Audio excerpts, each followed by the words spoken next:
Hey y'all, welcome to week 7 and your fob of the week. I decided to do things a little bit differently this week. Instead of sitting at my desk and having quiet time, like I'm going to give you your fob in real life just how I am, because this is real life. Like I rarely have quiet time to go sit in there, and so that always takes like really good planning on my part, and then I end up getting behind because it's like life is hectic, you know. I'm always doing something. And it's the same way that our faith is going to be, our faith journey, our fitness journey. Like life is never going to be perfect. You're never going to have ideal circumstances for faith and believing bigger. Like it's something that we have to do every single day and make it a priority to choose to believe bigger, to choose to be faithful, to choose to be hopeful, and like put in the practice every single day. And there's going to be bad days where we're not feeling like believing and we're mad at God or whatever, you know, and we have to still choose to practice our faith. And it's the same thing with our fitness, with healthy eating or making it to the gym. You know, there's a lot of times, especially in New Orleans, we celebrate everything. There's parades going on, there's festivals going on. Like there's always an excuse to not go to the gym. And that's on top of like being a busy mom, being someone who works, like all of your regular responsibilities and roles. And of course, nutrition. I mean, come on.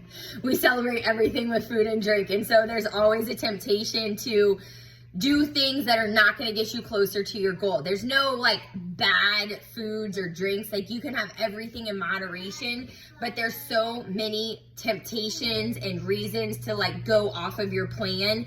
And if you do that all the time, then you're on a different plan. You're on your own plan that's taking you further away from your goals instead of the plan that's going to get you closer to your goals. And so with all of that, I decided to do our fob as I have the kids making their own parade around the house. I asked them to be quiet for like 5 minutes while I do this, and I'm peeling shrimp to make us lunch, and this is life.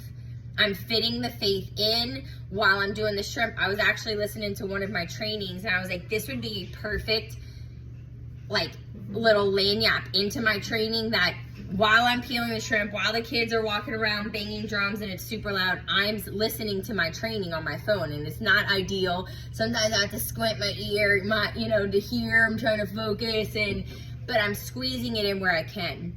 And so that's why I wanted to do the fob like this. Okay, so today's 1 Corinthians chapter 10, verse 31. This is, brothers and sisters, whether you eat or drink or whatever you do everything for the glory of God. Do everything for the glory of God, no matter what you do. So you're peeling shrimp, do it for God. You're feeding your family, do it for God. You're speaking to somebody, like every single thing that we do, everything that we put into our body, food, drink, it's for God. And so it makes it really easy when you're in a difficult circumstance, especially like if someone's not treating you well, and you're like, how do I react to this? Like, your reaction is a reflection of God. If we think about it that way, it makes it easy. Like, okay, so I gotta check my attitude, I gotta check my ego, and I'm going to handle this in a way that would glorify God. That somebody would see Jesus through my reactions, because they're like shook, like, wait, I was a jerk to them. I was expecting them to like snap back and to put me in my place, and there'd be like some tension here, and instead they handled that with grace and like humility, and like they were actually really kind. And so somebody would like take a step back and be like, wow, that like I was a jerk, and they were still so kind to me. So I thought that like that you can see it in that circumstance, but like if we relate this to food and fitness, the foods that we put into our body, if you start thinking like, does this McDonald's make my body stronger and healthier? Does this McDonald's glorify God? Or it could be like, does this bottle of vodka that I keep downing glorify God, or am I trashing my body? Or does this negative thinking glorify God, or am I trashing my temple, my body, my one mind that God gave me to like do strong things and to make an impact, and I'm just like over here trashing it with food and alcohol and cigarettes and drugs and being lazy on the sofa. And your drugs could be food, that could be your drug of choice. If you've ever watched my 600-pound life, my family watched that all the time, I guess because health and fitness, it's like I love diving into the mindset of how we get ourselves trapped, because I've seen myself in those people. 600 pounds might seem far off to somebody, but it starts with these little habits that are self-destructive, and if you don't check them, they get out of control, and over time you're being consistent, but consistent on the things that get you further and further away from your goal, which is how they get to 600 pounds. They're really not different than anybody else, other than there was never a point where they were like, this is destroying me, I need to do something about it, and brave enough to do it, And so I always love a Bible verse that hits like this, where it can relate to every single thing, and it's like an assignment from God, which they all really are. But like, brothers and sisters, whether you eat or drink, whatever you do everything for the glory of God. The way you parent your kids, the way that you speak to your spouse, the way that you hold your temper, the way that you check your ego, the way that you prepare your food and eat healthy foods, the way that you move your body and exercise, the way that you get enough sleep so that you feel really good. Like, all of these things are glorifying God, because he doesn't want us to trash our body. He doesn't want us to be jerks running around popping off on everybody and putting them in their place. He doesn't want us, just destroying ourselves with negative thinking and no self-belief and like all the different ways that we just trash ourselves, And they're socially acceptable. It's socially acceptable to overeat. It's socially acceptable to overdrink. I mean, it's just like, it's socially acceptable to have a negative mindset and to say I can't and be a negative Nelly and like Debbie Downer. Like, let's flip the switch. Let's flip the script on that and become the light in our own lives and the light in other people's lives, where every single thing we're glorifying God. So as you're sitting here preparing your meal for yourself or your family, you're like, this is the freshest food that I could have bought, Gulf caught shrimp.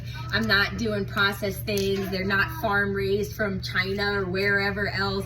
This is gonna nourish my soul, my body. It's gonna make me feel so good. I'm gonna have energy. And like, as I'm preparing this, you just thinking about it, blessing you and your family, and just like thanking God for it. Like, thank you, God, for this food that's gonna bless my family and keep us strong and help us have clear minds. And thank you for everything, and different way of thinking, right, y'all? I love this fob. So let me know how you liked it. And if you share one of the shareables, tag me on Facebook, so that could be your support on social media also, because I know that I don't always see everybody's posts. So tag me in it so I can give you a love and some encouragement, and we can spread the light together. And I hope you have a really great week. This is week 7. So if you have been slacking off on the habits that are going to get you closer to your goal, check yourself. Go back to January 1st and think about when you were like so excited and hopeful for a new year, and you're like, all the things that I want to achieve, and at the end of this year, I'm going to be this awesome person who does things differently and believes in herself and takes risks and chances and, is brave. And the only way to do that is to get through the hard stuff, to take the uncomfortable steps that you haven't done before. And they're only uncomfortable because it's something new and different, and change is difficult for humans because it's just a protection for us, so that our body's like, no, don't do that, that could be dangerous. But I'm telling you, on the other side of that is the ultimate freedom of self-belief and just energy and knowing that nothing can ever stop you, and like the life that you created in this year is yours, and no one can ever take that away from you, because every single day you woke up and you put in the work and you kept fighting for the person that you wanted to become. So don't fall off. 7 weeks in, you might not even, like in New Orleans, we're getting ready to start our new year, after Mardi Gras is when we have the New Orleans New Year. But don't be like everyone else. Don't put it off till after Mardi Gras. Don't put your goals off when life gets hard and you stop thinking about them. Write them down in front of your face. Go back to the February call where we're talking about saying, I am grateful for becoming this person. I am grateful that I lost this 30 pounds. I am grateful that I have practiced my faith every day and it made me stronger. Like, put your goals into that framework of it's already happened and you're already grateful for it. And I promise you, you're going to stick to it. It's going to change your life. All right. Going on 10 minutes now. I can talk a lot. Have a great day. Make it a great week, productive week, grateful week, energetic week. Go change your life. Go change someone's life. I love you so much.